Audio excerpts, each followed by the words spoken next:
for not using the phrase radical Islam. That's the key, they tell us. We can't beat ISIL unless we call them radical Islamists. What exactly would using this label accomplish? What exactly would it change? Would it make ISIL less committed to trying to kill Americans? Would it bring in more allies? Is there a military strategy that is served by this? The answer is none of the above. Calling a threat by a different name does not make it go away. This is a political distraction.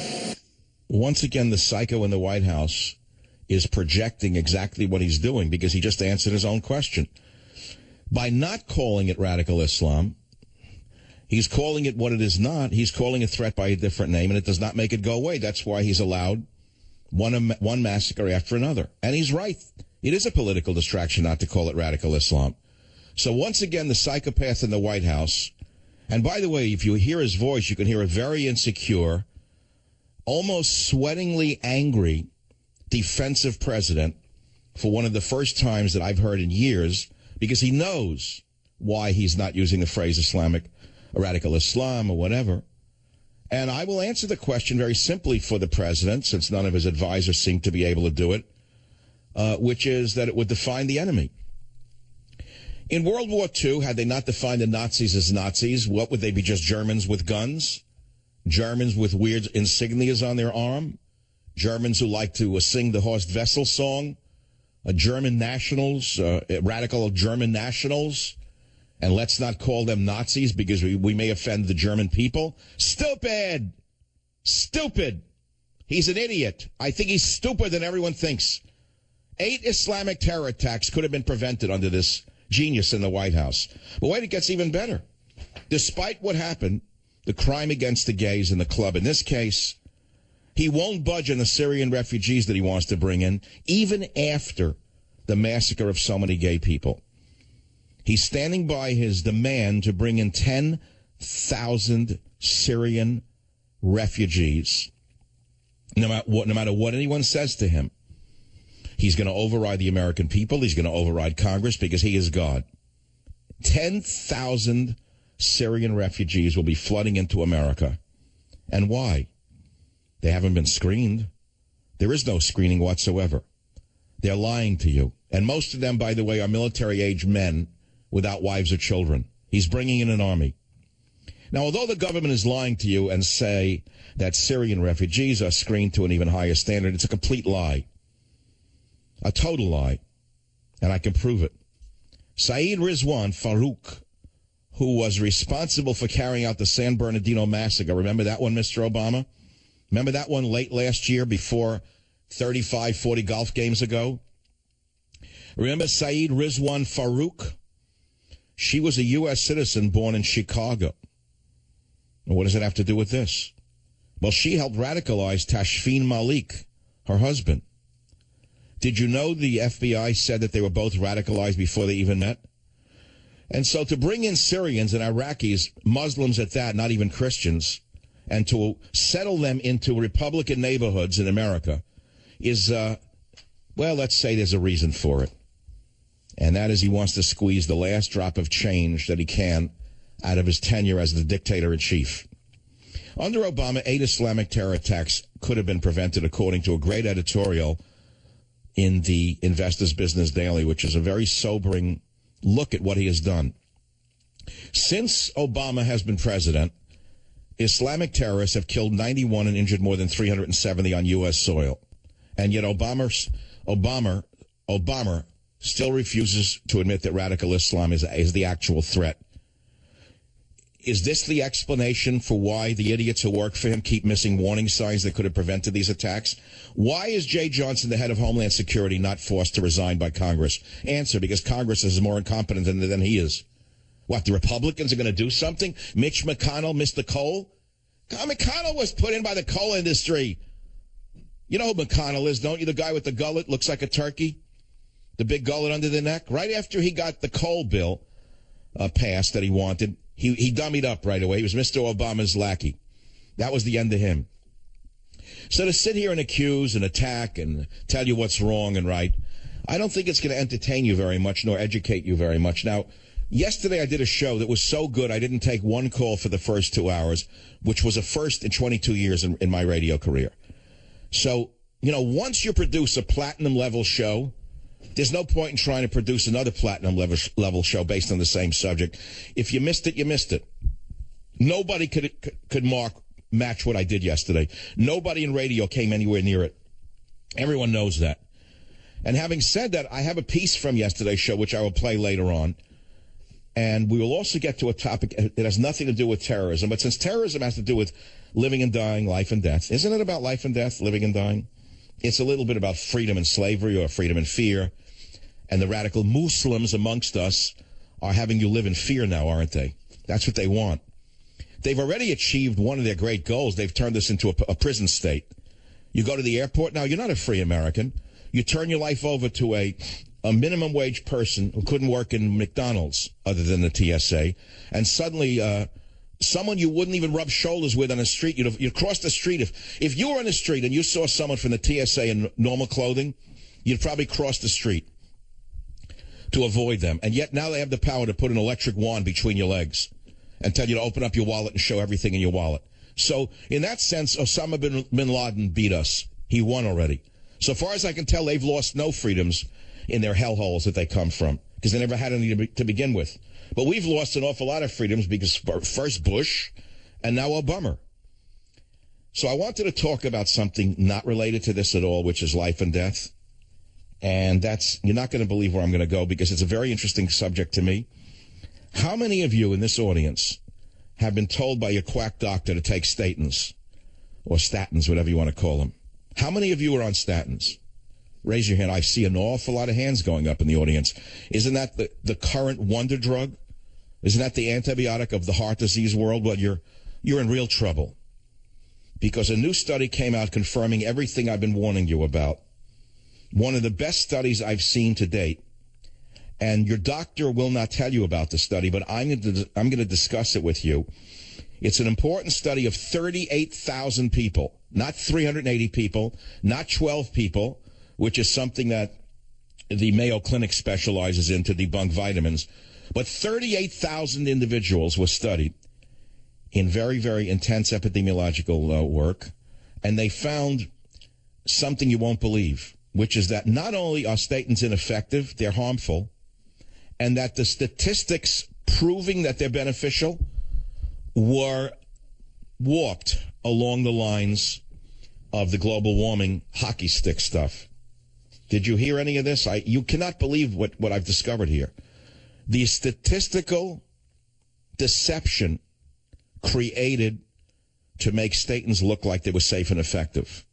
The studies are awesome, but the big study for you, if you're on statins, and I don't expect you to suddenly stop taking your statins. No, go to the stethoscope, and he'll say, oh, don't listen to that talk show host. Why, he's not a medical doctor like me. I'm an expert in medicine. I can guarantee you your doctor is an idiot when it comes to science. I guarantee your doctor doesn't even read scientific papers. I guarantee you that your doctor is nothing more than a drug peddler. I guarantee you that your doctor does exactly what the drug detailers tell him to do. I guarantee you the doctor gets a trip to Hawaii if he sells more statins than his neighbor down the street. So all I can say is consumer beware. I'm going to give you the information on the dangers of statins. And yet, here's a silver lining. You're not going to believe this one. Are you ready for this, related to since it's life and death? Are you ready for this one? Remember I told you, I'm a cardio-neurotic because my father died young, grandfather, etc. And so all my life I've been in the nutrition field, epidemiology. I take mega doses of vitamins. I do many other things. And knock wood, so far, I'm knocking on an effigy of Hillary Clinton's head. Knock wood, so far, so good. Tomorrow, it could change. So my last blood work comes back, and I have hugely out of proportion LDL, HDLs. I'm talking my LDLs are off the charts. And the low-density lipoproteins are they're the bad lipoproteins, right? Oh, rush to your doctor. Have the quack put you on statins, and you'll be safe, won't you? Now, your legs may not work. Your arms may not work. Your liver may be challenged. You may get liver disease and become a semi-cripple, but hey, your blood work will look good. What you don't know, and what I discovered, I had a great night last night. It was so good from this study. Are you ready for this? Not only are high levels of LDLs not harmful, they're beneficial. It's the reverse of everything the doctors have been telling you. So who do you blame? The doctors? No, you blame the drug companies. The pharmaceutical industry is selling a product. And in order to sell this product, they have to panic the population. In order to panic the population, they have to put out false studies. And so this study, I would consider to be a valid study and a really valid one. And this is the first systematic review of cohort studies where LDL cholesterol was analyzed as a risk factor for all-cause and or cardiovascular mortality in elderly people. Now, what's interesting about what I'm about to tell you is that what this study is about is that for people over 60, what I'm telling you is true. If you're in your 30s and you have problems with your lipids, this may not apply. But we're talking about people over 60, and that's a large population right now. And so the bottom line is the bottom line, which I'll discuss later on in the show. So in other words, my body was doing the right thing. Do you know why it was doing the right thing? Do you know why high levels of LDL are good for older people? Because low-density lipoproteins, the bad cholesterol, so to speak, the bad ones, they actually bind and inactivate a large and broad range of microorganisms and their toxic products. So you're kidding me. So if you have a lot of toxins in you, a lot of microbes in you, high LDLs are actually quenching these microbes. And diseases that are caused or aggravated by microbes often occur more often in people with low cholesterol, as observed in many, many studies. So low cholesterol is actually harmful for you if you're an older person. Did you know this? And it's connected to cancer as well. Did you hear that as well? Oh, I've known this since the 70s about that part of it. One of my books in 1972 was called Nutrition Against Aging.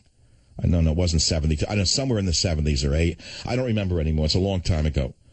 One of my books was entitled Nutrition Against Aging, and I warned against the dangers of polyunsaturated oils. Even then, I was aware of the dangers. Anyway, it's a huge study. I think I put it up on michaelsavage.com for those of you who are concerned about your health, your cardiac health, worried about taking statins. I would hope doctors would read the study. If he's a good doctor or she's a good doctor, she'll actually read the study instead of talking about it without reading it. Instead of attacking me, they might read the study itself and then discuss it with you, but I doubt that will happen. And so if you want to talk about life and death on the Savage Nation, the phone number is 855-472-8282. What questions am I going to ask you today? Well, we want to talk about the gay massacre for sure. And should the government use the term radical Islam? Oh, you betcha. Oh, you betcha. I have entire books of propaganda from World War II where both the German and the Japanese enemy was vilified with drawings of them, making them into something less than humans. Now, why did the U.S. military and why did Hollywood join in vilifying Japanese and Germans during World War II? Why do you suppose they vilified the German Nazi and the Japanese imperialists? Why? So that your grandfather could go and put a bayonet in his guts instead of getting a bayonet put into his guts. See, that's how that works. But now you have a propagandist in the White House who doesn't even want you to say anything negative about radical Islamists for fear that you might offend the enemy itself. So which side is he really on? Which side is he really on? Is he playing for the other team, or is he just a naive progressive who wants to do good and is doing very, very poorly indeed? Join the Savage Nation. Call now, 855-400-SAVAGE, 855-400-7282. Savage. My Savage Nation is sponsored by SwissAmerica.com, the only company I trust to protect my wealth with gold and silver. Call 800-BUICOIN.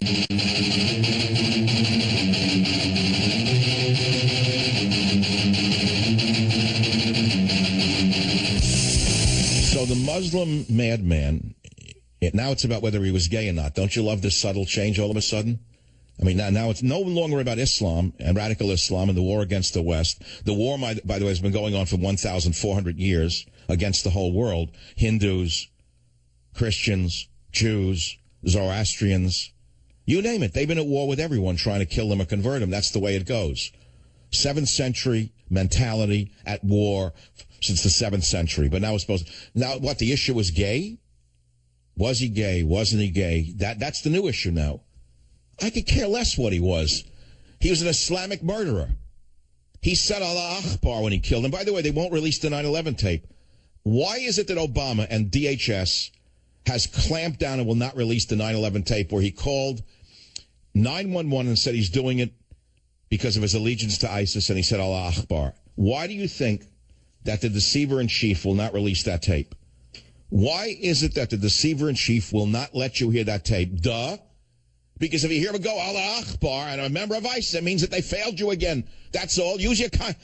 I'm sorry. I'm saying use your heads. In America? Are you joking? What heads? Let me tell you something. Most people don't even know what happened. The average blimp walking around in this country doesn't know what happened. The blimp floats along from one ice cream and one hot dog to the next. The blimp doesn't know what happened. The blimp doesn't care what happened. We are such a me generation. I mean, of all ages now. Forget about it. We're such a selfie generation that unless the bomb goes off underneath our own skirt, there was no bomb. It didn't hit us. If, God forbid, a bomb went off on 43rd Street in New York, somebody on 42nd Street would say, don't bother me with it. I have a meeting on Wall Street. This is called a lack of cohesion in the population, which is why I have to say to you, my message of borders, language, and culture is the only saving grace there is. It could unify the American people of all races, of all backgrounds, could be unified under the concept of borders, language, and culture, which is why Donald Trump is soaring and Hillary Clinton is, well, let's just say falling. Join the Savage Nation. Call now, 855-400-SAVAGE. Savage. We now have proposals from the presumptive Republican nominee for president of the United States to bar all Muslims from emigrating to America. We hear language that singles out immigrants and suggests entire religious communities are complicit in violence. Where does this stop?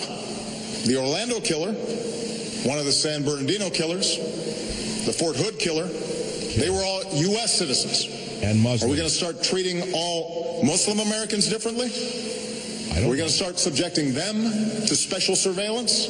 I don't know. People are asking. Donald Trump demands tougher domestic surveillance of mosques. Ooh. You mean some mosques may harbor imams who hate Americans and hate Christians and Jews? Trump demands a tougher domestic surveillance of mosques. We can't have that in our America. We're all equal.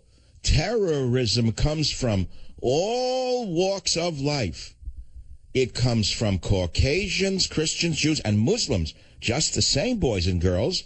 Now you eat your pablum, and you listen to Missy. Missy's telling you exactly the way it is. Well, I think something needs to be done since you've blown it 8 times now, Obama. And if we had a government that was not supine to you, you would have been kicked out on your shoes by now. So Dianne Feinstein, listen to this. This octogenarian loser is the head of the Senate Intelligence Committee. She failed us. Jay Johnson, head of DHS, another moron. He failed us. And yet they give us the same speech the next day. Let's not single out Muslims. Let's get to meaningful, responsible gun control. Let's not turn the Muslim world against us. Let's build bridges to Muslims. You want to build a bridge to Syria so they come in faster, moron? Listen to this moron in clip 4. How did this man get this job? Certainly not based on brains. Listen to clip 4. In this environment where we have to be concerned about not just terrorist-directed attacks, but terrorist-inspired attacks, those who self-radicalize, it requires a whole-of-government approach, which includes building bridges to communities, American Muslim communities. We've been at this since I've been secretary, and we're going to continue to build bridges to American Muslim communities, not vilify them, drive them into the corner. Well, that's worked. How'd that work out, idiot? You built a bridge. They took the bridge and dropped the bomb on someone. Idiot, moron. Sane Society, he's fired. Investigated. Sane Society, Feinstein is taken out and put into Creedmoor State Mental Hospital. It's reopened. Wait, it gets a bit better. Here's Dianne Feinstein. Did this woman, oh my God, if you knew half of what I really feel about, why is she in Congress this long? Why is Nancy Pelosi allowed to get away with what she does? Why is Barbara Boxer allowed to get away with what? Because they're women? They're superior? I love women. Let's have one that isn't, let's say, deranged or corrupt. Let's have one that is not a profiteer in high places. Yeah, you heard me, the word profiteer. It's a word that isn't used too often in America because it's become so commonplace we accept it as the norm. But you see, if you're in the Senate, you're not supposed to be a profiteer. There are people in the Senate, in my estimation, who, if they could get away with it, would profit on the autopsies of the victims of terrorism. If there was some way to make money off the autopsies of the victims of a terrorist attack, they would find a way to do it if it was legal. You know, there used to be a saying from one of the companies that slaughtered pigs. I forget the name of the company. It was Trunz. I don't know which the meat market was. We sell everything but the squeal. That's how most of the senators are today. They profit from everything except the squeal of the American people. To them, we're nothing but barnyard animals. And what they do is they take everything they can get. I've never seen anything like it. You know, The Sopranos, for example, that was a takeoff on mafia in America. Very good series. People may remember it. Nothing compared to the senators today. Nothing. You don't have to go into organized crime to do what needs to be done. Just go into government. Because the people are nothing but barnyard animals who squeal and have no power. Yeah, government of the people, by the people, and for the people. Play the Star-Spangled Banner. Show up at a war memorial cemetery. Sickening. So now we have it raw. For the top down, it's endemic. You don't want to hear it. It's summertime. A lot of people don't even know what I'm talking about. Nightclub victim describes how he survived slaughter. Not interested. Trump says there have to be consequences for Muslims who don't report suspicious activity. Wouldn't that be logical? If you see something, say something. So listen to clip 13. Tell me if you agree with Donald or not. It's so important that when they see trouble going on, like they did in San Bernardino, I mean, there were numerous people that saw bombs all over this apartment floor. They knew something was going on. They never reported him or her. They never reported, and that 14 people were killed, many, many people injured. Same thing here. You're going to find out with this savage that did this horrible thing over the weekend that many people said, oh, I knew that was going. They've got to report. No, I mean, how dare he call him a savage? That's an insult to savages. Savages are generally noble. I read the Pensée Sauvage. I read it a long time ago in the original French. The savage is a noble creature. These are not savages, Donald. You're wrong about that. Savages are generally noble people. But no, these are not savages. This is something else. Oh, what else is there? I don't know if I even want to do this anymore. It's not heartbreaking. It's a bore. You know, it's actually boring. It's the summertime. Hey, play some summertime music for the average drug-infested American who's tuning around the dial. The average Pollyanna out there listening to music who's scanning the dials and hears me and says, who's this guy? I like his voice. What's he talking about? What shooting? Where? Where was there a shooting? When? I'm on vacation. What? Pass the pills and hold your ammunition. But if you missed this yesterday, if you think that Islam doesn't matter, if you think Islam itself may not be the problem, if you think the Holy Book itself may not be the problem, if you want to bring in 10,000 male Muslims from Syria who read the Holy Book like you read, let us say, whatever you read, here is Imam Sheikh Farouk Salah Ashghafar speaking in Orlando, Florida in 2013 saying gays must be killed out of compassion. This is in America. So where do you think the gay killer or the killer of gays, whichever way you want to play the story, got his idea that gays should be killed? Well, he didn't get it from Mickey Mouse and Donald Duck. Listen to Imam Sheikh Farouk Salah Ashghafar. If you could put down your iPhone for 2 seconds, clip number 18. Death is the sentence. I mean, look, there's nothing to be embarrassed about this. Death is the sentence. But we have to have that compassion for people. With homosexuality, the same. Out of compassion, let's get rid of him now. That's all. He was allowed into the country. Don't know why he wasn't invited to DHS to give a lecture on Islam. I have no idea why Jay Johnson missed him. I mean, as an invitee, I don't mean to throw him out. I'm surprised Feinstein didn't have the sheik to her house for a dinner for cross-cultural experiences. Now, the fact is gay men are rounded up for processing in the Islamic world, where homosexuals are demonized, banned, beaten, probed, forced into marriage, flogged, incarcerated, lashed, hanged, brutalized, stoned, thrown from roofs, tortured, and shot. Oh, wait, hold on now. Don't reach for that Prozac. Homosexuals are beheaded, hung and stoned in modern Saudi Arabia. No, don't reach for that Prozac. They're hung and stoned in modern Saudi Arabia and Iran, where Muhammad's laws are followed as strictly as they were in the 7th century. 5 other Muslim countries also have the death penalty on their books for homosexual behavior, but don't pay any attention to that. Listen to the commander-in-chief, because after all, he knows best. He knows what's best for you. That's the important thing to know, is he means well and he knows the best for you. My friends, Homeland Security, a worthless organization. How much of Homeland Security is devoted to combating violent Islamic extremism as opposed to the potential threat from Americans with guns? What percent of their budget goes to investigating returning military veterans as opposed to arriving Muslims or Muslims who have gone over to the other side? Oh, God. Now, of course, Obama blames us for the massacre, not terrorism. That's what he did. He used the word terror during his speech right afterwards. Put down the number 5 iron, came out for a speech. But he didn't define what he meant by terror. He didn't say what it was coming from. He wouldn't use the word Islamist, ISIS-inspired, ISIS-directed. Wouldn't say Islam. And he said we need the strength and courage to change. What does he mean by change what? We need the strength and courage to change what? What was he talking about?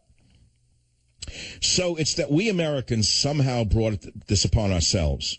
The attack at the Pulse nightclub was not caused by the radical Islamist who did it, who pledged allegiance to ISIS. It was not caused by the book he was reading and what he was hearing in the mosque. No. It was us. We did it to him. We did it. See, we have crazy people running the country. And if you think it's going to get easier for me and you're wrong. It's going to get worse. But the good news is Obama's shaken. I heard it in his voice. I'm an expert on voice recognition data. I've studied it all my life. When my father first yelled at me, I became an early expert on voice recognition dangers, just like a dog does. Just like a dog can detect when you're going to be mad at him by how your voice changes. I can detect voices, and I know what voices are doing. It's very important you understand what I'm saying to you. Obama was shaken by Trump. And you have to listen to this now in the context of the statement I just made to you.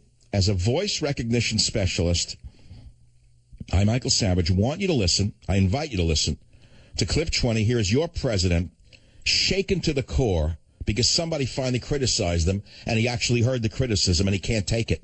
He cannot take criticism. He has never criticized. He's not let anyone near him ever will suggest that he's wrong about anything. His whole life, the skids were greased for this kid. From Punahou forward, some secret hands cultivated him as sure as I'm sitting here. And they foisted him upon us and the world. Listen to clip 20. For a while now, the main contribution of some of my friends on the side of the aisle have made in the fight against ISIL is to criticize this administration and me for not using the phrase radical Islam. That's the key, they tell us. We can't beat ISIL unless we call them radical Islamists. What exactly would using this label accomplish? What exactly would it change? You get the picture. Would it make... No, so long as the bluster was slightly reduced. Well, it would help identify the enemy, number one, like calling a Nazi in World War II. That's the first thing it would do. The second thing, it would help people define who the enemy is, and they'd be a little more leery about folks from that community who may be harboring hatred for them. They might be able to defend themselves a little better. Because my friends, there's clear to me that there have been 8 attacks since the genius took over the presidency. Been 8, that's all. 8. So you say, well, it would have been worse under Republican. That would be the immediate answer. That's all. The immediate answer for the knee-jerkers, well, there would have been 9 under Republicans. Well, the next thing is George Bush had 9/11. What did he do about it? That's the next one.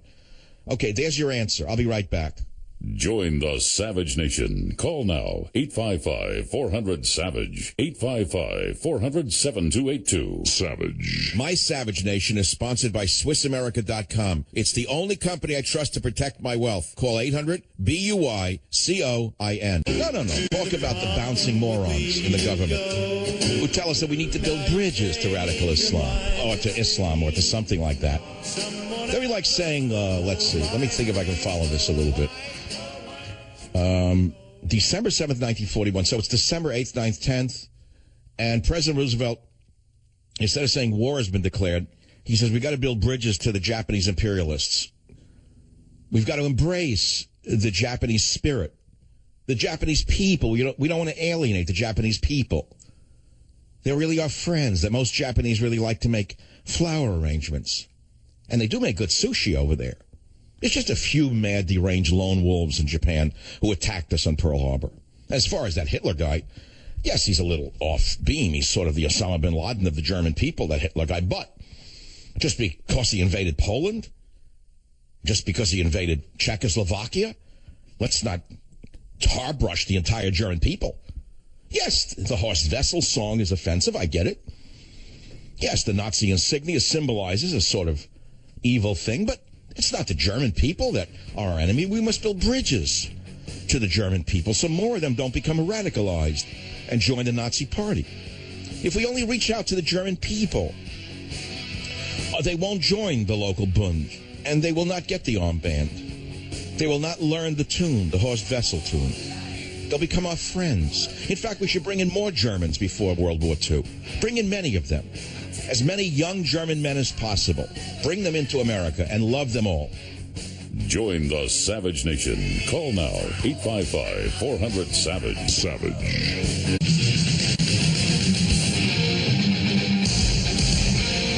And now, America's most exciting radio talk show, The Savage Nation. Talk radio for the thinking person, home of borders, language, culture. And here he is, Michael Savage. There's nothing to be embarrassed about this. Death is the sentence. But we have to have that compassion for people. With homosexuals the same. Out of compassion, let's get rid of him now. Obama says that we shouldn't use the phrase radical Islam, we should build bridges. Jay Johnson, who failed us for the eighth time, which we know, the Wall Street lawyer that made the head of Homeland Security, says that we must not stigmatize Muslims. We should embrace them. We must build bridges to them. Feinstein, head of the Senate Intelligence Committee, they wheel her out, take her out of the old age home, and I don't know what she said. Something about guns being seized, that's the right thing to do. That's the main thing, is to seize guns. You can't defend yourself at all. She's allowed to have Secret Service. You can't even have a P gun. That's all. That's number 3. Let's see, who's number 4 now? We haven't heard from the head of the CIA. He's busy on a prayer rug somewhere, praying that they won't discover that he's actually... Oh, come on! It's like, see, we are so brainwashed in this country and so intimidated by reality that when reality hits us in the face, we don't even accept it. Instead, we vilify the truth. The truth-sayers become the people we vilify, like me, others in radio who dare get near the truth. So, my friends, Romans and countrymen, here we are. Welcome to Hillary's America. University of Wisconsin students to undergo mandatory cultural competency training. Not how to do mathematics, not how to do science. No. Instead, they're going to get cultural competency training. 1,000 incoming students will be brainwashed by the vermin who run the college at a cost ranging between $150,000 and $200,000. University of Wisconsin students to undergo mandatory cultural competency training so they don't offend people of color and minorities in other ways through microaggressions, things that others, they sneeze the wrong direction. Let's say a white student shows up at the University of Wisconsin campus and the person sneezes and they go, "Hashoo!" And let's say somebody of the Jewish faith hears that.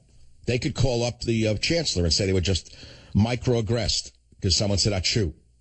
I just sneezed. No, you didn't sneeze. I'm sorry. That was a microaggression. You don't even realize your sneeze itself was racist. This is what they're going to be trained not to sneeze in a certain way. I mean, look, if I can't laugh at all of this and try to put it in the context of insanity, what do you want me to do?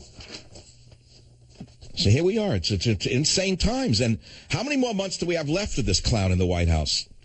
Let's see. They want to count the days? Let's see. It's not even a long, hot summer yet. Nothing. No city is on fire yet. Okay. No cops attacked yesterday. No police killed because of anti-police rhetoric. No, not yet. But August is coming, the long, hot summer. Then you got the long September, October, November, December. As I told you, around this time, at the end of the Bush regime, where is that dunce? What's he doing, lecturing? How do people go to a Bush lecture or pay money for that one? That's what I'd like to know. I mean, he was enough as a president. Remember that, those years, the bumbler? At least Obama, to his credit, you don't get bored when he speaks. He can finish a sentence. He's articulate. He's got a great voice. He doesn't mash up syntax. He doesn't step on his tongue. He does the right glottal stops. I don't know who Bush lectures to. Who would listen to him? Where is he today? But remember him in the last 3 months? I warned you. I said he's a fiscal socialist, and no one knew what I was talking about. You hadn't even heard of the word socialism by then. It wasn't yet in common parlance. I've been using it for years before anyone even knew what socialism was. I explained different socialism, communism, Marxism, Marx, Engels. Explained it all. Studied them in college on my own. They didn't really teach it all, except to glorify Karl Marx. All of the emigres from Germany who came here and kissed the ground the minute they got here. The first thing to do was teach us communism. But that's a separate story, how I overcame the brainwashing even as a youth. But the fact of the matter is, here we are. And we're talking about another massacre and nothing. It's like it didn't happen. Nothing's changed. Instead of warning you how to protect yourself about the coming attacks, build bridges. That's Obama's answer. The head of the Homeland Security, Schmendrick, Jay Johnson, came out, build bridges to the Muslim community. What does that mean, build bridges? What do you mean, build bridges? Why don't they build a bridge to America and say we're going to start turning in the radicals and throw them out of our mosques? That'd be a nice bridge to build. No, everything is upside down. It's Alice in Wonderland. It's like a mad comic, only it's not a comic. People are dying. So it's summertime. I know I'd like to be off, too. But I wouldn't really want to be off. I was off 3 days last week. It wasn't bad. I enjoyed it. I was off Monday. I was in L.A. Took off Thursday and Friday. We did a replay. The replays were better than live. Most shows that are live are not as good as my replays, if I must say so myself. For if I'm not for myself, who will be you? What, you're going to read about me somewhere on Town Hall? There's something to remember who I am? Oh, Breitbart's suddenly going to talk about me? Right. It's an in crowd. It's part of the complex. Oh, my God. So what do I want to do for you today for your entertainment pleasure? I don't know. Let's see. I think I got something good for you here. I got it. Here it is. I'm going to read something to you, and then you're going to tell me where this comes from. I visited the Hagia Sophia yesterday, saw how the Muslims desecrated the murals of Christ and the Virgin. Disgusting. People should have a look at that. Maybe we wouldn't hear so much propaganda about Islam as a religion of peace. Are you kidding, Brooks said. The average guy wouldn't believe it. They've been brainwashed into hating the religion of their own fathers. Maybe you should buy it. Where'd that line come from? Anyone who knows where that line came from gets a free copy of Teddy and Me. Here's another line I'm going to read to you. But you have to know exactly where it comes from in order to get the prize, to win the prize. And I don't know if any of you remember it, but should I give you the answer? What's the difference? It's a good book. It was called Countdown to Mecca by a best-selling New York Times best-selling author. It actually outsold the second one, A Time for War. I didn't know that till yesterday. I spoke to my agent. I knew that the first novel, Abuse of Power, sold extremely well for a first novel. It would make most, quote, novelists. I love it. John Smith, stockbroker in New York, and his novelist wife. Don't you love that? Novelist wife. She wrote a self-published book that sold 4 copies to her and her girlfriends. Novelist. Oh, look at her, man. That's Susan Hedge Fund. She's a novelist, really? No kid. Oh, yes. He was married to an artist before that. Bought her a gallery. Nobody bought the paintings. He put them in his... So my first novel sold well. Second one, not as well. Third one, very well. Countdown to Mecca is a great book. Important to read, especially for moderate Muslims who listen to this show. Why? Why should moderate Muslims who are educated read my book, Countdown to Mecca? First of all, it's a novel. Because it's the opposite of what you may think. My hero, Jack, stumbles upon a terrorist attack that's been put into motion. And it's a terrorist attack that's being planned, rather, by top generals in the U.S. military. Jack learns of it through, well, I won't tell you the whole plot. And he tries to stop the terrorist attack on Mecca. The terrorist attack was supposed to be conducted by the U.S. military because he knows that if Mecca is attacked, it will set off the end of the world. So Jack, my hero, the whole book is about him stopping the attack on Mecca. That's why it's called Countdown to Mecca.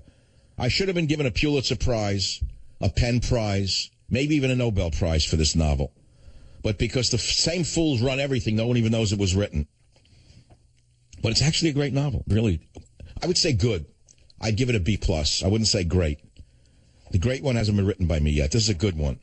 And it's worth looking at because some of the politics in there is interesting. Some of the technology is pretty good.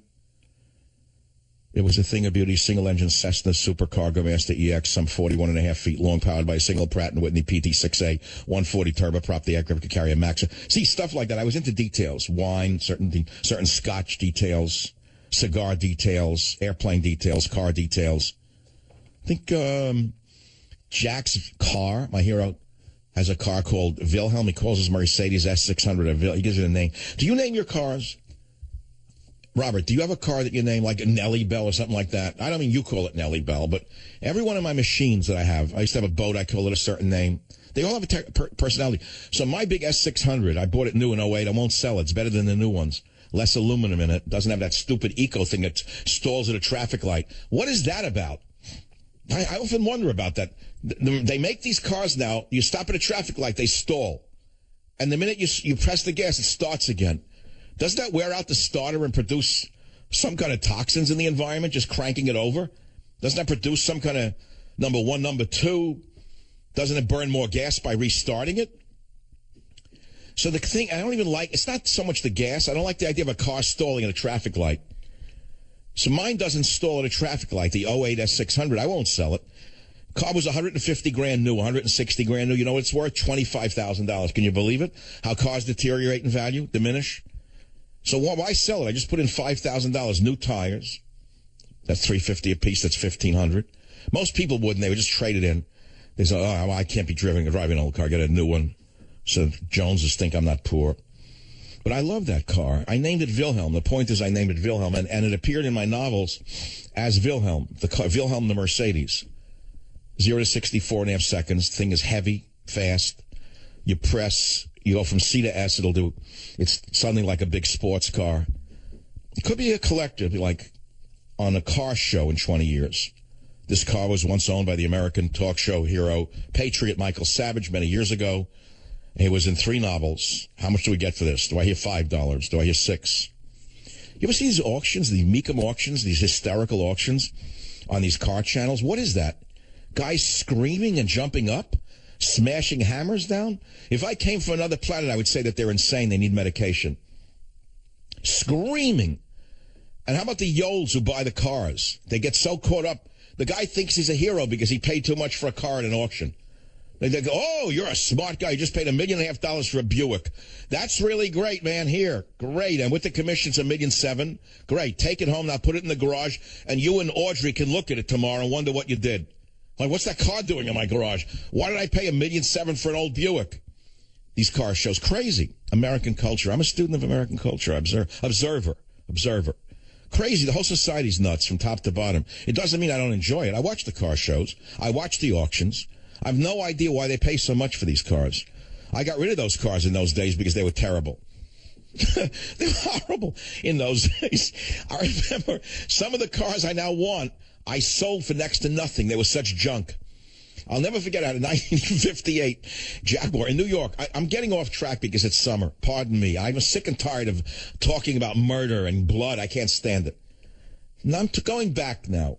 Because I was a poor kid, an immigrant son, I wanted to look extra American. And I wanted to pass for an American as quickly as possible. So you ape certain things. And naturally, as a young immigrant son, the first thing you do is try to look English. I was a big Anglophile in those days. Little did I know what the English were. Had I only known, I would have tried to look like a Syrian. But I was aping the English nobility. If I only knew how degenerate they really were, forget about it. the cucumber gins and all of that stuff. So I wanted a Jaguar. I thought that was like the mark of sophistication. Little did I know what rattle rust buckets they are. I own 2 right now, by the way. It broke down again. The mechanic picked it up this morning. It leaked all over the driveway. That's after 5,000. A hose broke, another oil in the thing. Now a mess. Wonderful car to look at, as long as you don't start it in the garage. So in those days, I bought a used XK150 drop head coupe, maroon. Loved it, gorgeous. You couldn't drive it anywhere without it breaking down. In fact, remember once it got stuck in first gear overnight. I went to a hangout in someone's apartment on 3rd Avenue. I don't know what street, 38th Street. I had a friend who lived there. It got locked in first gear. I couldn't even get it started in the morning before they were going to tow it away. That was when I finally got it started, I drove it across the bridge to Sunnyside. There was a shyster dealer, May Rotten, you know where. I said, how much do you give me for this car? It was in Long Island City. He looked at me, figured I was an idiot kid, which I was. He said, $800. I said, I'll take it. I didn't care what he offered me. I took cash and left. I took the subway home. Now I collect cars like that. Go figure. I'll be right back. Join the Savage Nation. Call now, 855-400-SAVAGE, 855-400-7282. Savage. The Savage Nation is sponsored by Swiss America, the only company I trust with my financial future. Call 800-289-2646 or SwissAmerica.com. What do I want you to do? I mean, really, honestly, nothing. I don't expect you to do anything. What are you going to do? You got idiots running the government. You're powerless. An idiot from top to bottom. All it takes is one idiot at the top. He hires idiots to run every department. So what do you expect? Intelligence anywhere? Argument over radical Islam is a political distraction. Duh. No, you should call them what? Radical Christians? Jay Johnson wants to build bridges to Islam. How many more bridges can you build? Let them build a bridge to us, I said. Let them build a bridge by turning in the bad ones. That'd be a nice bridge. Feinstein, head of the Senate Intelligence Committee.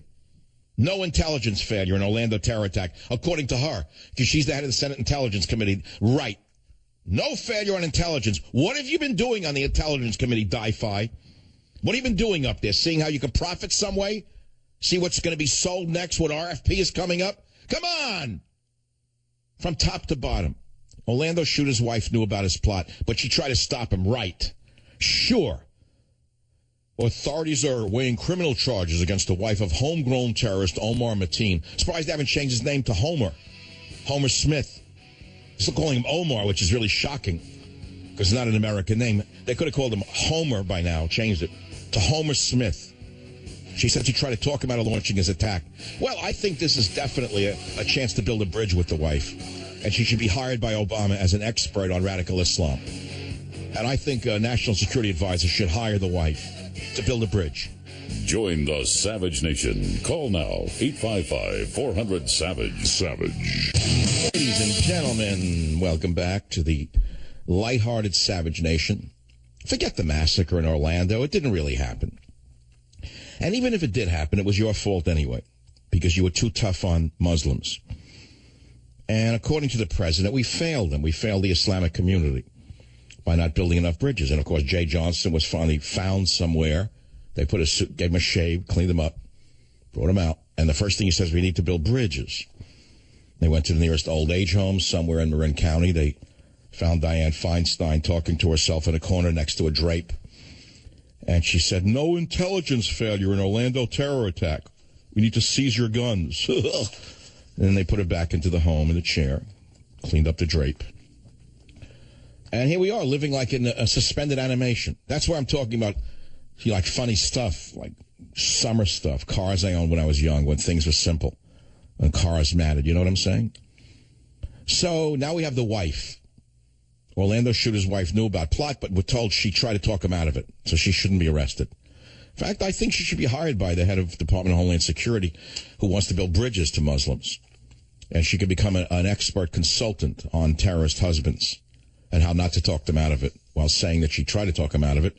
That would be a good bridge. She'd come to the White House for Ramadan, break some lamb with them. Joining us right now in the Savage Nation is someone who knows the whole story better than I do. Waleed Shobat, an expert on terrorism. Now, here's the thing about Waleed, why I love him. I don't know the man. I love his brain. Waleed was a member of the Palestine Liberation Organization and a terrorist group. And Waleed knows terrorism from inside out. He's a very brave man. He, I guess, lives in a... I don't know where he lives. I don't want to know where he lives. Waleed Shobat, you know it all. Tell us what's going on this terrorism. Waleed, what do you want to say today? What do you want to tell America? What I want to tell Americans, this is Muslim gay on non-Muslim gay attack. That's what wait, Muslim gay on non-Muslim gay. Okay. Correct. I mean, if you look at ISIS, we've documented for years Islam and what Islam talks about homosexuality, how they have what is called al-mukhannathun, which is really cross-dressing homosexuals, how Muhammad, the Prophet of Islam himself, praised cross-dressers. So it's unlikely that this... Who praised it? Who did?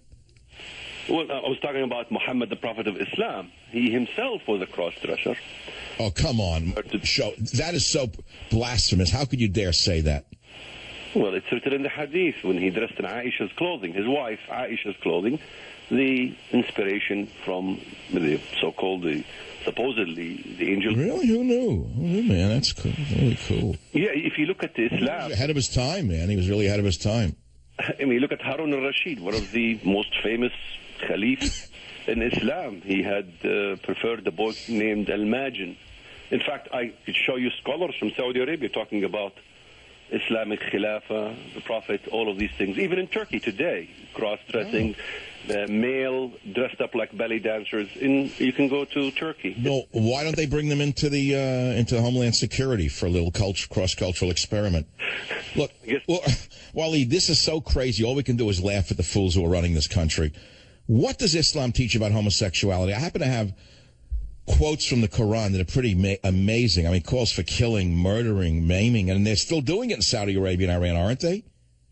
Of course, but there's also quotes in what is called al-ghilman al-mukhalladun, which is the eternal boys in heaven, and it's sex in heaven. Even when I went to high school, the teacher was embarrassed to teach us this part of the Islamic studies. But then he told us, this is Islam. Islam teaches that you can have, boys in heaven. And so this guy is proven that Umar Mateen, is gay. And there's many testimonies that just came out just today. His own wife said he was gay. And so we have ample evidence. The man was gay. He attended this place dozens of times. So why did he kill people in a nightclub? That I don't understand. That's simple to understand, because you have to understand he was Muslim fundamentalist. His wife was Palestinian. In fact, she lived in Northern California, where I lived as well. And she's pro-Gaza and all these things. And so in Islam, he's sinful because he's, gay. So he must have felt guilty. And then the way to go out is with a suicide. Kill the infidel and go out with a suicide. In fact, the flight, the Egyptian flight, 804, that was also a suicide. I got statements from people who saw the pilot's Last Supper. He went suicide by drowning. So, wait, you mean that flight in Egypt? Okay, now wait a minute. Let's go back for a minute. There was a 9/11 call that no one has heard. They won't release it. The government's hiding it, where the murderer in Orlando allegedly calls 9/11 and says he pledges to ISIS and blah, blah, blah. Why won't they release that? Is that because then we'll put two and two together and we won't sing a white sport coat and a pink carnation? Well, yeah, they want to keep it as this is gay martyrdom. It is obvious why he called the police. He called the police because he wanted to make sure he dies. No one's there to kill him, So he has to be killed. He has to be martyred to go to heaven. But why won't they release the 9/11 tape? Where is it? Well, that's a good question. The whole system is broken. I mean, you have this guy worked for G4S, GS4, whatever it's called. Oh yeah, and they usher immigrants across America. We put right. The wolves in the hen house get it. Sure, put the wolves in charge of the hen house and have them deliver more wolves across America. That's correct. In fact, even the statement that came from G4S, they said, we're shocked and saddened. That's tragic. Who owns G4S? Who's the actual holding company? I don't know exactly who it is, but what I do know is that they refused, when several complaints given to them, they refused to let this man go. He had a badge, he was a security guard, And this firm, by the way, works for the U.S. government, does Homeland Security, U.S. Oh, I'm so well. That answers the whole question. Of course, they wouldn't fire him with border. Why is Jay Johnson still head of Homeland Security? Waleed, come on. Just as two American citizens, what sane nation on earth? The man failed us in 8 terrorist attacks, and he's done nothing. How can he still have his job? Well, the whole system is basically broken. Right from the top, we have Obama himself. We documented ample evidence, Obama's family and the Islamist connections and their works with the Saudis and all of these things. And we even have documented tapes from his own brother talking about how he purchased girls because he's Muslim. He's entitled to purchase underage girls. I have it on recording, and nobody wants to watch. Nobody wants to hear the truth in this country. This is why. The DHS put out a report that says we should not use terms such as jihad, sharia, takfir, or ummah because it offends Muslims. I mean, we're supposed to evolve from saying radical Islam to Islam itself.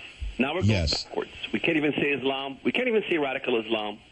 No, we can't say jihad, sharia, or takfir, according to DH Secretary Jay Johnson. It's a report I have in my hand. It was crafted by an HSAC subcommittee that Secretary Genius Johnson created in November of 2015. So today he comes out after hiding after the Orlando massacre. You got to hear this, Waleed. Here is the head of Homeland Security. Instead of coming out saying what he's going to do to defend us and protect us, here is what he says. Wait, I got to find it. It's clip 4. You must hear this. Play it, please, Robert. In this environment where we have to be concerned about not just terrorist-directed attacks, but terrorist-inspired attacks, those who self-radicalize, it requires a whole-of-government approach, which includes building bridges to communities, American Muslim communities. We've been at this since I've been secretary, and we're going to continue to build bridges to American Muslim communities. We've been at this since I'm secretary. How'd that work out, Waleed? Eight terrorist attacks since 8 terrorist attacks. How's that bridge been working out? It's actually over 50, 60 terrorists attempted. Many of them was foiled. But if you look at the system, I mean, from Google to Yahoo to YouTube, if they are really combating terrorism, how come these guys can make chemicals? They can make TATP.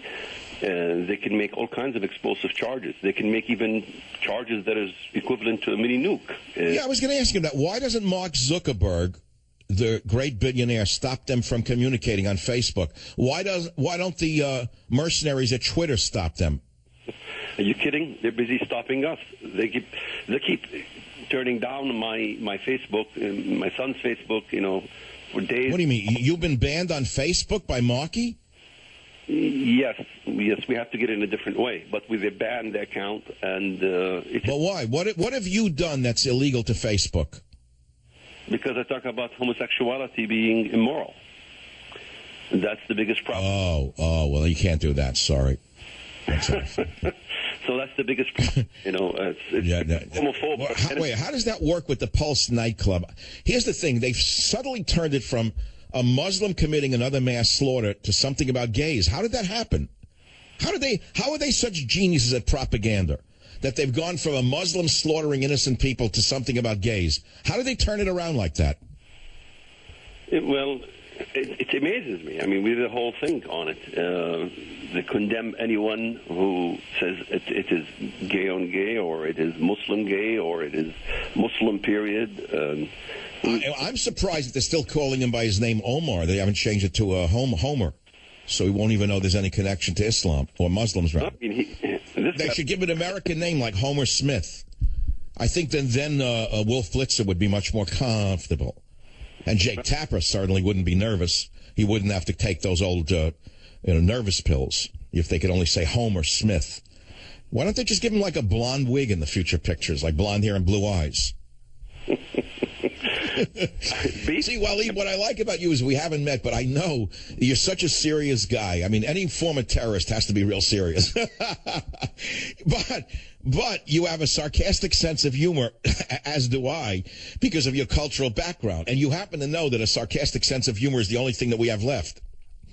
I finally give up, Michael. I really give up. I've worked with the FBI. I used to pinpoint to exact accuracy where Al-Qaeda had their ammunition in Libya, where they're moving. I mean, I had connections. They don't want none of it. I even turn in members of my own family who are finally had them captured in Canada, and they're giving passports to terrorists and things like that. You can manufacture the passports. They can change their names to different names. Waleed, why are they doing this? I want to ask a terribly frightening question. Why are they doing this? They're doing this, they want the chaos to fight against the Second Amendment. As you see, every time this happens, the first thing they attack is the Second Amendment. It is about the Second Amendment. They know these things are happening. They know when they're going to happen. They let it happen. That's why. Oh, God. It really is a conspiracy in your mind, clearly. Absolutely. I'm not a conspiracy theorist. It's obvious what they want. They want more mass killing. They want ISIS to succeed. They work.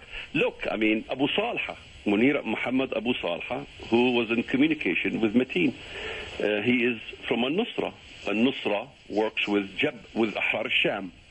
Ahrar al-Sham, the Obama administration pays millions of dollars to train Ahrar al-Sham, which partners with a terror organization. According to the State Department, it's a terror organization. So here's... Waleed, listen to this. Here's Dianne Feinstein, one of the most terrible Americans in the history of the government, who has failed miserably as the head of the Senate Intelligence Committee. By any objective analysis, the woman has failed us at every turn. Listen to what she had to say today in clip number 9. It's just terrible that terrorists can buy a gun in this country and not be and they're not on any kind of watch list. It's easy to go through a background check. At least 91% of the people who have been tested by background checks have gone through them. Why isn't Dianne Feinstein going through a background check? Why aren't U.S. senators put through some loyalty oath and tested for drugs? Why aren't they forced to pee in a cup every few months to see if they're not whacked out of their gourd on medication? Yeah. I ask myself this every day. Do they think we're this stupid that we can't see through them? Well, we can. The American people do see through them. And this is why we must elect Donald Trump. The only way to do it is really to elect. Waleed, I want to say this. So on the face of it, it says, oh, that's reasonable. Let's not let people on terror watch lists buy guns. Now, who puts the people on terror watch lists? Why, DHS can do that, can't they? Yes, of course, but there's two... So they could put anybody on a watch list and ban you from buying a gun. That's why you're not getting that power, Dianne Feinstein. And while you're at it, why don't you give up your gun? I'll be back in a minute. Sick. Join the Savage Nation. Call now, 855-400-SAVAGE, 855-400-7282. Savage. The Savage Nation is sponsored by SwissAmerica.com, the only company I trust to protect my wealth and financial future. Call 1-800-289-2646. Thank Waleed Shoebat for being with us. His website is shoebat.com, SHOEBAT.com, a fount of information. Latest poll by the leftist Reuters, 50% of likely voters back a temporary ban on all Muslim entry to the United States. And the poll was conducted before Orlando. Did you hear that? New polling data from Reuters shows a surge in support for a far-reaching temporary ban on any Muslim entry into the United States.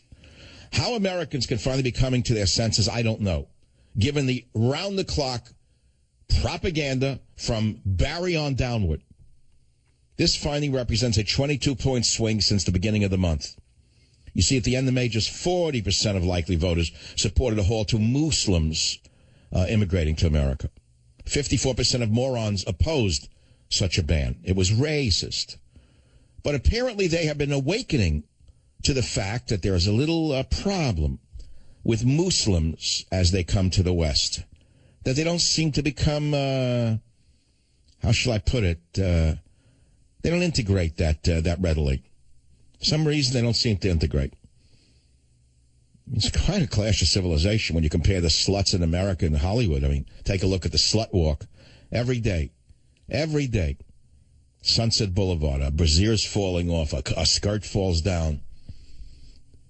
Every day at an awards ceremony, another degenerate falls down on the stage. They hold her up as a role model.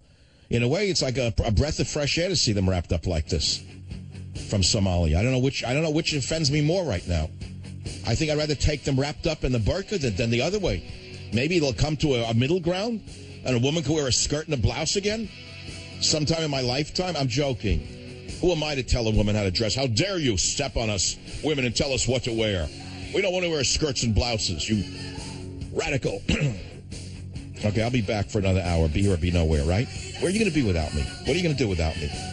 Join the Savage Nation. Call now, 855-400-SAVAGE, 855-400-7282. Savage.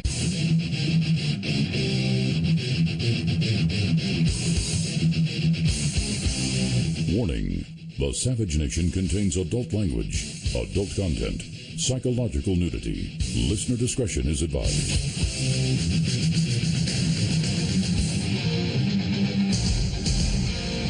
And now, America's most exciting radio talk show, The Savage Nation. Talk radio for the thinking person, home of borders, language, culture.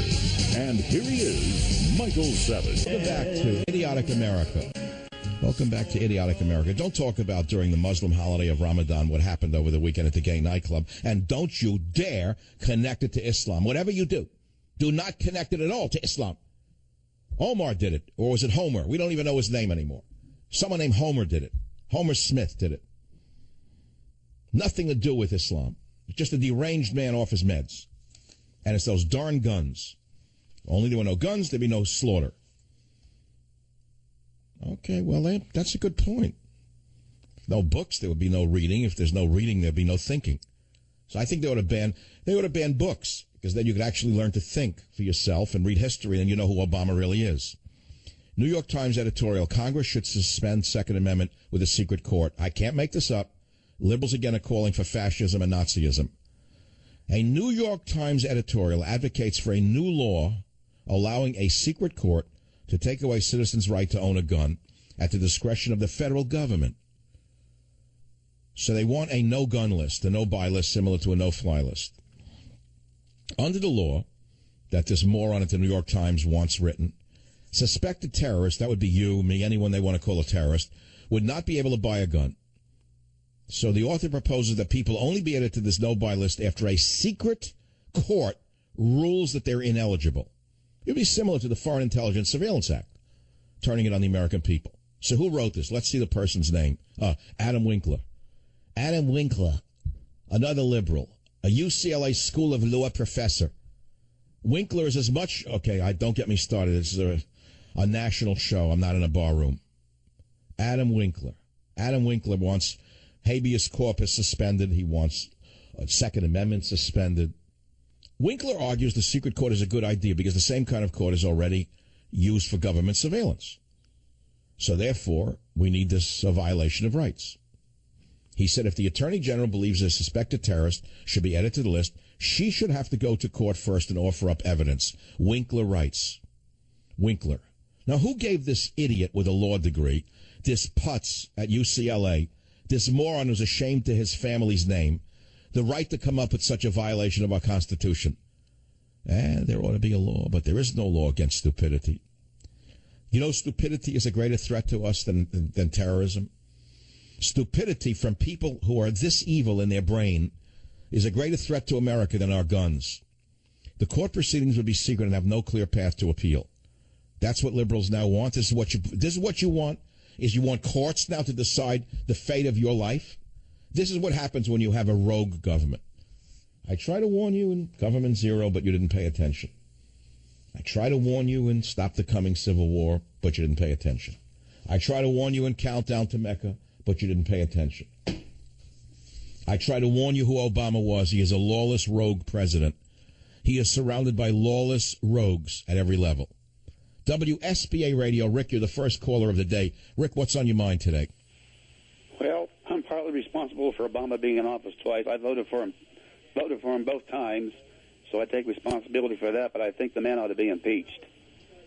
Why did you vote for him the second time knowing that he was a phony and a threat to our very survival? Why'd you vote for him the second time? Excuse, Michael. It's just sheer stupidity. I'll rack it up to that, but he ought to be impeached because... No. Come on, let's get into I really want to get into the mindset, the zeitgeist of why you would vote for a man who, after 4 years, you knew who he was.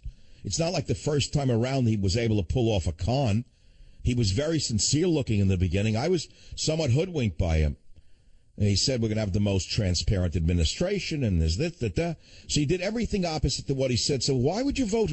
Was it because Romney was worse? Yeah, I want to vote for Romney, that's for sure. But and that's no excuse either. He's just been... First part of the word poor. Robert caught it. He's the expert at catching dirty words. Rick, what do you or did you do for a livelihood? I was just a common laborer until I had to go on disability back in '92. To me, there's no such thing as a common laborer because there's nothing common about laboring. But anyway, let's put that aside. In other words, the man who works with his hands knows an awful lot about reality. He knows what it's like to get up in the morning dead tired, his body aching, and still having to schlep himself to a work site for 8 hours a day. That is not too common in a society where people are disconnected from labor and from production. They don't even know what they're producing. They sit in the cubicle all day looking at internet pornography most of the time.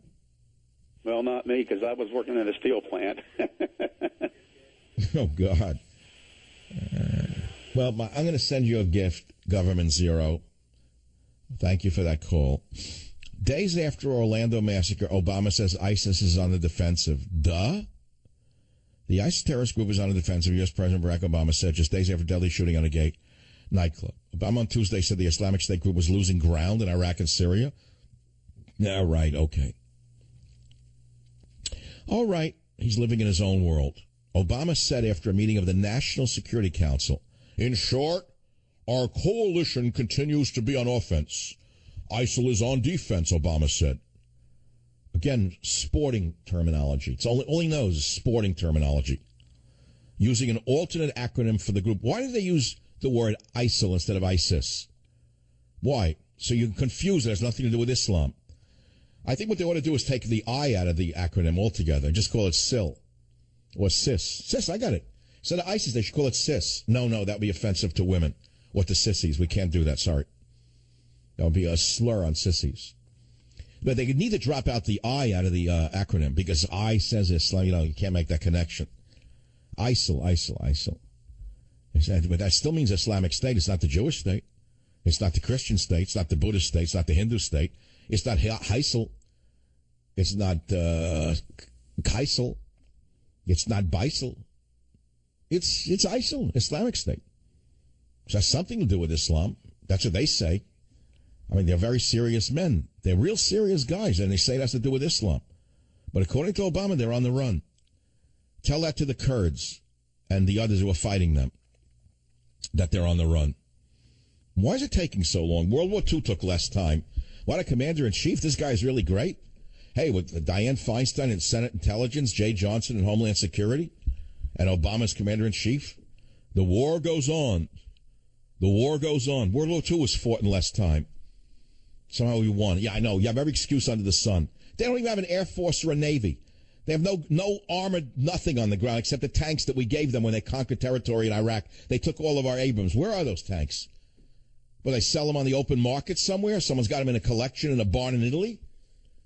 They stole our tanks. They're giving our tanks. The greatest tanks in the history of the world.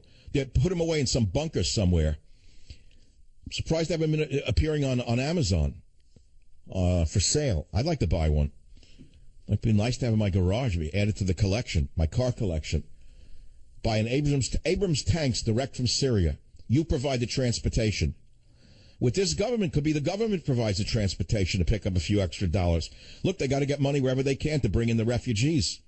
That wouldn't be bad. They could sell the Abrams tanks to American collectors and use the money to bring in Syrian males of military age. That's a nice trade-off. Could you play a white sport coat and a pink carnation? Because I'm getting batty from the tension already.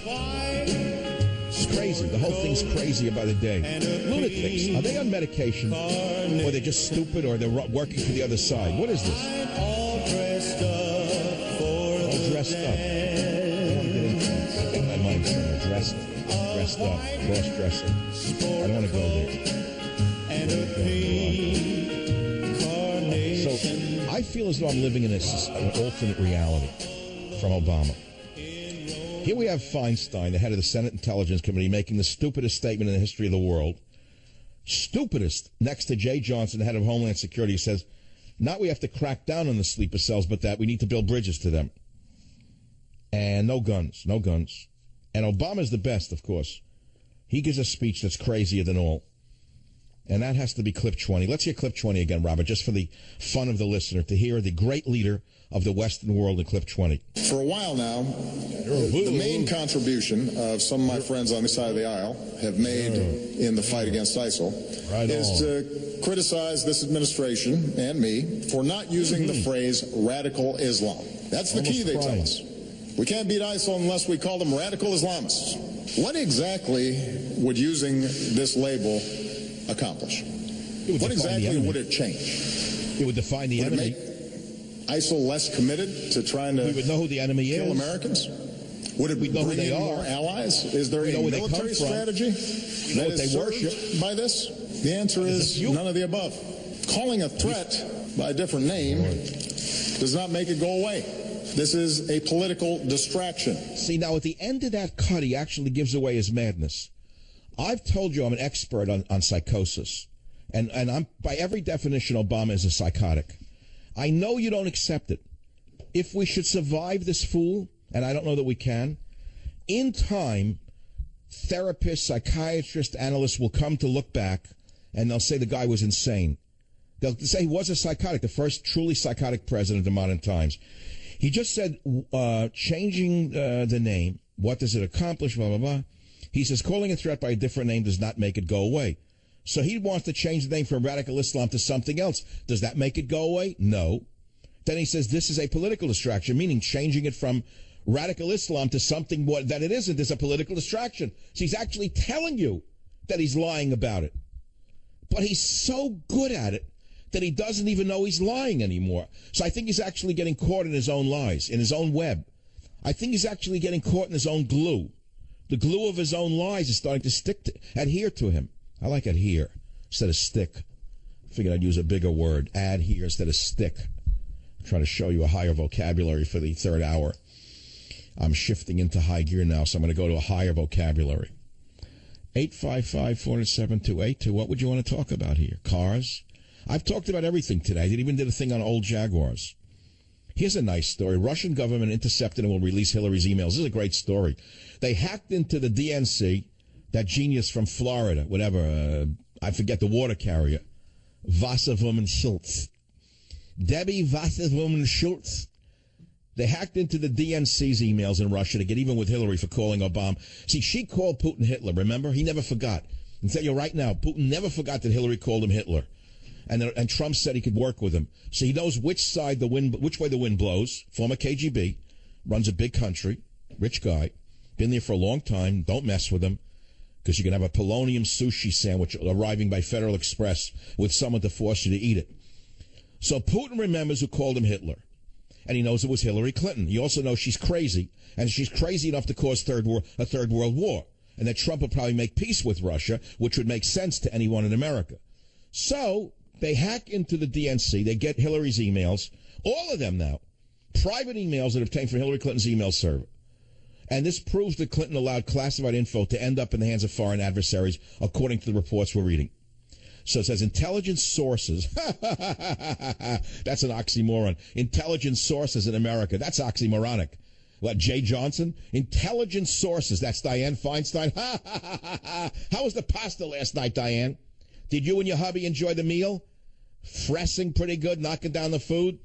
How much has your wealth increased since you became a senator? From the time you're just a mere mayor till now. What was the arc of increase? Let's see, you're making $200,000 a year over 8 years. Yeah, that's not a lot of money. It's only like $2 million. How come it went up like $2 billion? How'd that happen? Intelligence sources are bracing for the Russian release of Clinton's intercepted emails, according to a report in the trade publication oilprice.com. So this is a big story. So the Russian government could in the near future release the text of email messages intercepted from U.S. presidential candidate Hillary Clinton's private email server for the time she was U.S. Secretary of Hate. The release would, you get what I'm saying. So it's going to turn out she released U.S. secrets to foreign interception. That's the end of her campaign. That's what she gets for calling him Hitler. It could happen. It could happen here. They better get Joe Biden off the meds and get him ready. I'll be right back. Join the Savage Nation. Call now, 855-400-SAVAGE, 855-400-7282. Savage. Hey, our Savage Nation is sponsored by SwissAmerica.com, the only company I trust for wealth insurance, gold and silver. Call 800-BUICOIN. All right, it sounds already like they're on laughing gas. Yes, indeedy. Caffeine, Chevrolets, and cheeseburgers. That's what I'm on today. That second cup of coffee really works. No more fatigue. I've never seen anything like it. Hour 3 is like a rocket booster. It's a trick I learned, which is what people have known for about 1 million years. By the way, I want to thank my Arab friends for introducing coffee bean, Cafe Arabica. Thank you very much, Salam, for bringing it to the world. They did. I mean, think about it. That was the old days when they're still getting along with the world. Caffeine did well. They brought in the coffee bean from Ethiopia. They found it in the tree. It was green. The locals were using it. They got high from it. It was cheaper than cats. They sent it overseas. The next thing you know, we're all drinking coffee. Great stuff. But the thing is, it works. They don't drink alcohol over there in the Muslim countries. All day long, sipping coffee. And you know, the Arab way of drinking coffee is very interesting. I do it myself. I put in cinnamon. They use 3-4 different spices in the Middle East. I don't know if you know that. They don't like us. They don't put milk in it. Where'd that come from? Everything in America is like milk. Like a nation of ninnies. Everything milk and coffee. What do you need milk for? Flavor it like they do with spices.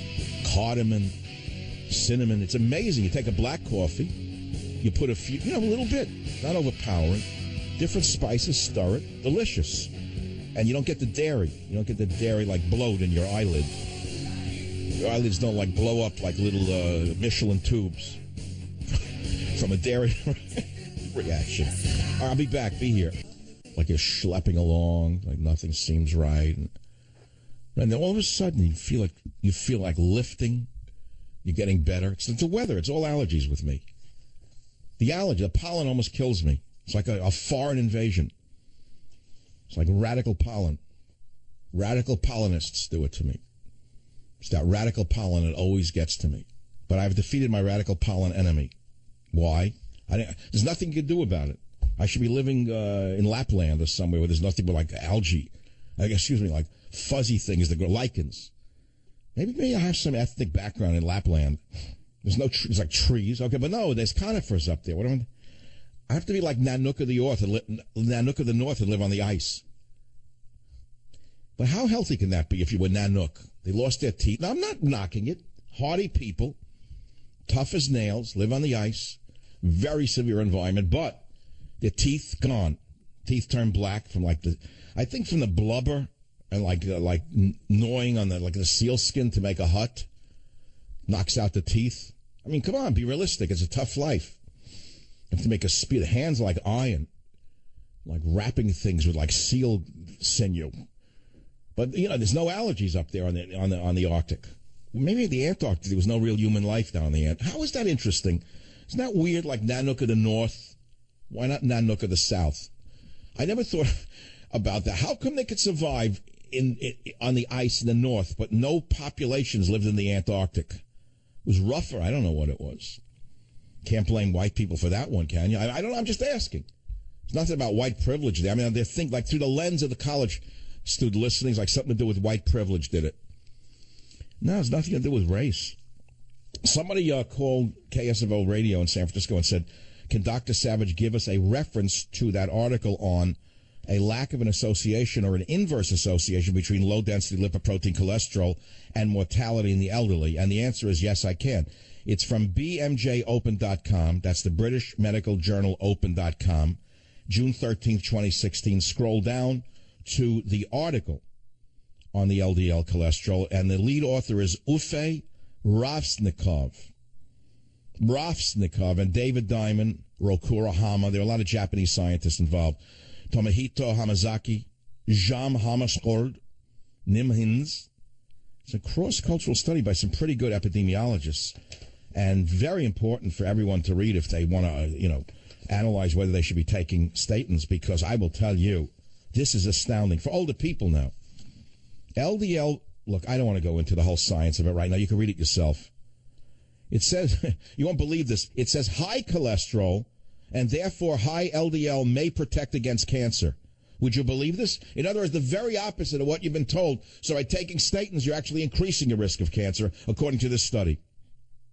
Why? You'll have to figure this one out on your own. So I was wondering why. My body's not crazy. My LDL went through the roof last month. It was always warped. And I don't take statins. I tried them once. My legs went out. I tried them another time. Killer pain in my legs. And I know all about what you're supposed to take to, but I don't like it. If my body's reacting like that, it means I shouldn't take it. And believe me, I know my body. It's called listen to your body. Let me tell you, your body's not stupid. First of all, it's all you've got. It's smarter than anything on earth. Your body knows better than anything on earth what you should be doing. So listen to your body and you'll get a lot of answers. But the point I'm making is, why would my LDL go through the roof all of a sudden? And I figured it out after reading this article. Because, it's too complicated for the average person. If they can't connect the fact that Obama and the government are filled with morons who are lying to them, why should they believe anything I tell them about LDL? We're going to listen to me? Oh, you don't listen to that talk show host. Now, come on now, you take those statins. No, we doctors know everything about medicine. You can't read a scientific study, but they just know exactly what the drug detailer told them to say. And everyone's on statins now. Like every child was put on Ritalin. Every child has hyperactivity. Crazy. Most of medicine is filled with crackpots, in my opinion. I've been in alternative medicine all my life. There are a lot of nuts in that field, too. Believe me, don't get me wrong. There are vitamin shysters, vitamin crooks. A lot of the vitamins you buy are completely useless garbage made by shoddy manufacturers who should be in prison. They made fortunes selling you basically straw in a capsule. On Long Island, families of people made millions of dollars a month selling you garbage, duds with nothing in it. So believe me, I know both sides of that story. You got to be very careful. If you would ask me what I really practice, it's more naturopathy than anything. Of course, when I get sick, I go to a medical doctor. Really sick, I go to the hospital. They know how to treat serious illness very well. No one could do better. But when it comes to things like this, you got to start reading the science itself and draw your own conclusions. Nevertheless, I had such a good night after reading that high LDLs are actually protective, that I went out to an Indian restaurant and had meat. Everything I've avoided. All my life I've been struggling. Low cholesterol. I was horrible eating fish. I hate fish at this point. I feel like a guy who's been trapped on a seafood boat for his whole life. I don't even like fish. I go into a restaurant. I want to have a steak and French fries like a Frenchman. I want to hear like accordion music, eat French fries and a steak. But I'd be dead if I did that, I figured. So I'm not going to lurch the other way all of a sudden. Once in a while, I'll have a steak.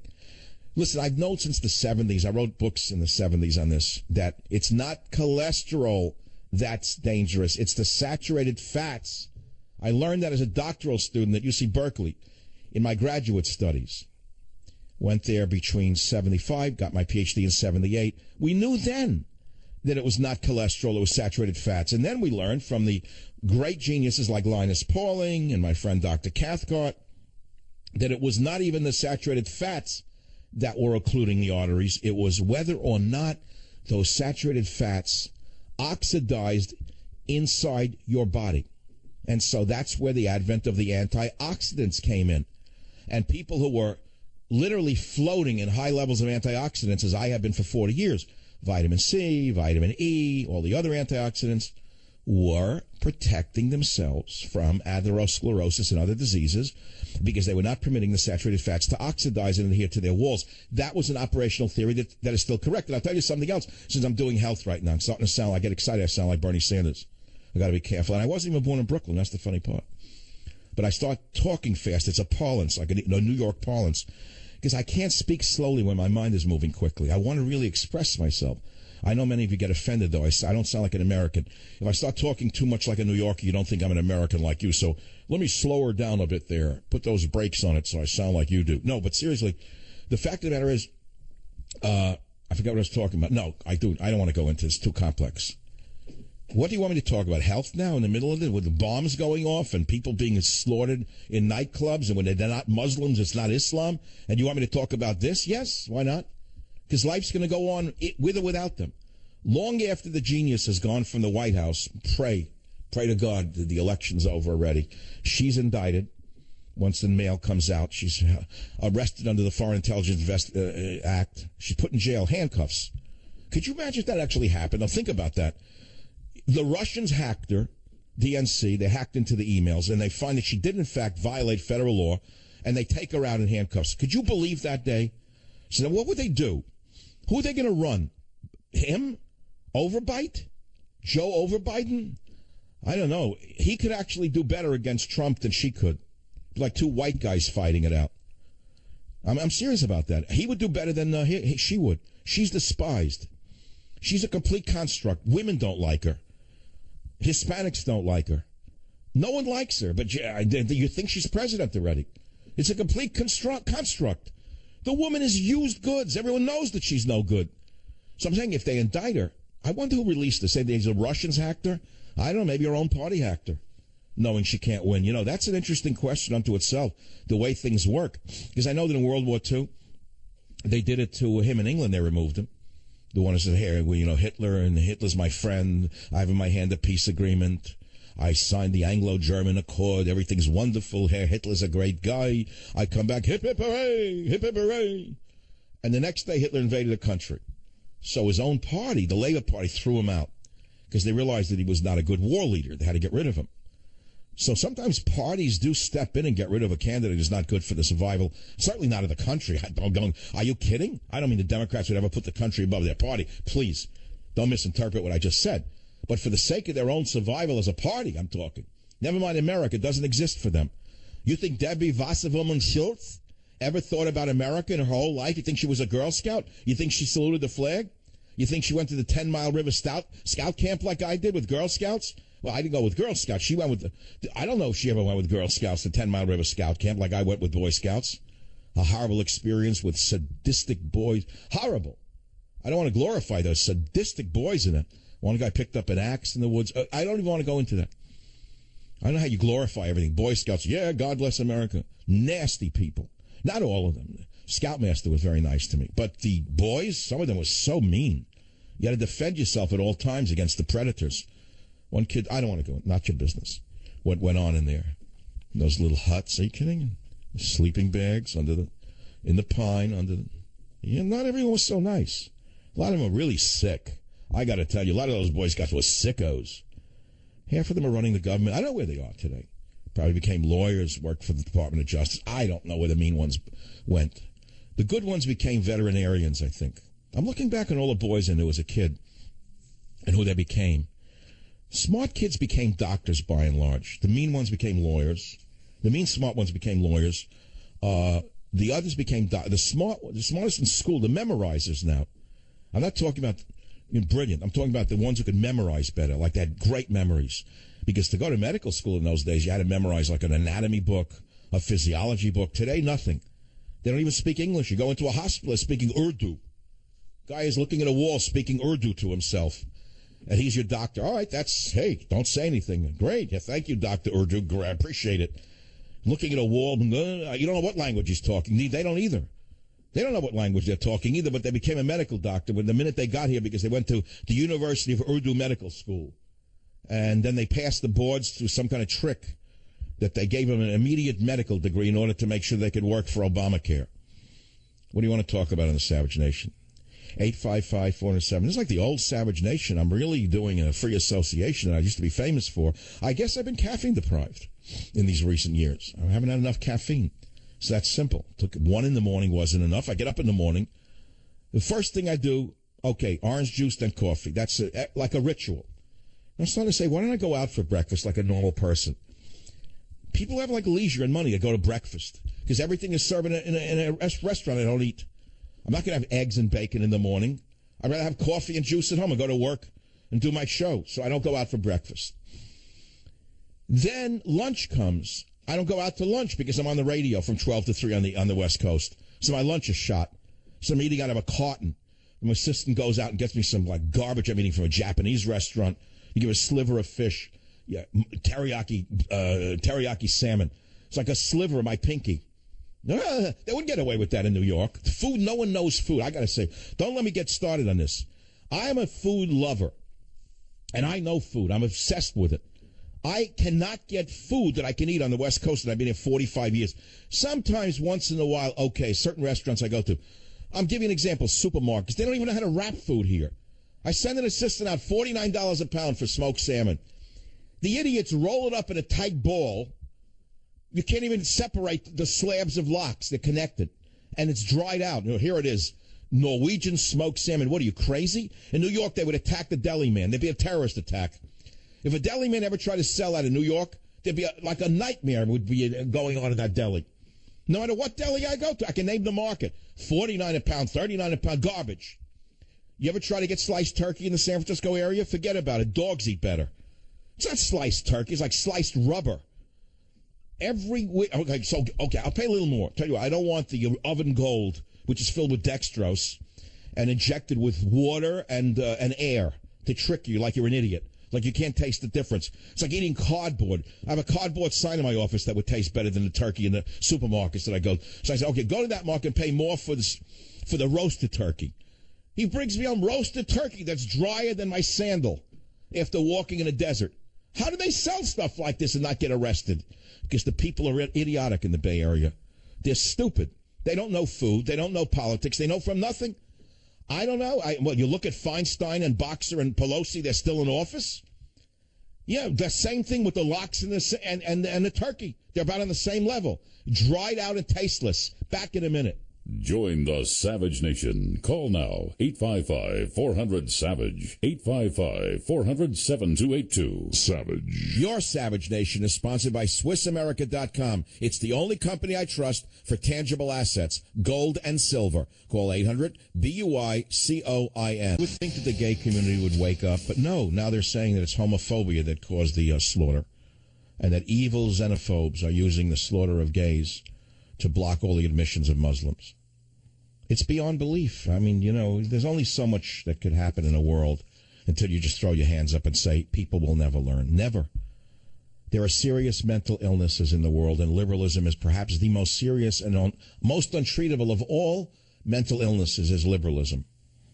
Of course, refugee immigration is at fault for the Orlando massacre. Of course, we need to ban Muslim refugees. We must. Everyone knows that. And if you think I'm alone and you think this is xenophobia, well, you know what? You're wrong. A majority of Americans in the latest Reuters poll, and they're very left-wing, want a temporary ban on all Muslims coming into America, including Muslims. Most Muslims don't want Muslims to come here because they're not the same Muslims as the Muslims who were here. We're getting totally different people coming from the Middle East than the Muslims who have integrated into America. Why would they want them here? Why would Hispanics who've been here 100, 150 years want this crop of illegal aliens from Honduras? Why? They don't.